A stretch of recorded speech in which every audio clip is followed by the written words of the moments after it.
দ্বিতীয়বার বিয়ের পিঁড়িতে বসলেন গায়ক দুর্নিবার সাহার প্রাক্তন স্ত্রী মীনাক্ষী মুখোপাধ্যায়।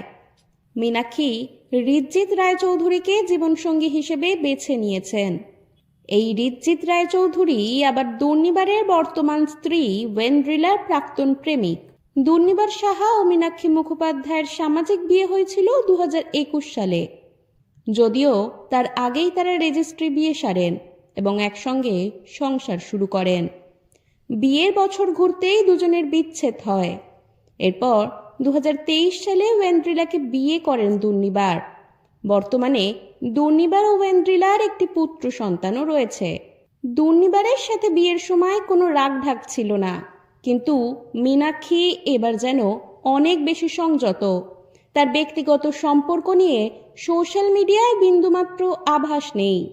প্রেমিক প্রেমিকা পরস্পরকে ফলো করলেও প্রকাশ্যে ভালোবাসার কোনো ছবি বা ইঙ্গিত নেই। লাইমলাইট থেকে দূরে গোপনে তাদের সম্পর্ককে আগলে রাখতে চাইছেন দুজনেই। সূত্রের খবর, বেশ কিছুদিন আগে নাকি ঘরোয়াভাবে বিয়ে সেরে নিয়েছেন ঋজ্জিত ও মীনাক্ষী। আর আজ বৃহস্পতিবার তারা আয়োজন করেছেন এক বিশেষ রিসেপশন অনুষ্ঠানের। ঋজ্জিত কলকাতার একটি বিখ্যাত প্রযোজনা সংস্থায় কর্মরত। মূলত ছবি কালার কারেকশনের মতো গুরুত্বপূর্ণ দায়িত্ব তার উপর। প্রসেনজিতের আত্মসহায়ক ওয়েন্ড্রিলার সঙ্গে তার পূর্ববর্তী সম্পর্ক নিয়েই একসময় বহু আলোচনা হয়েছিল।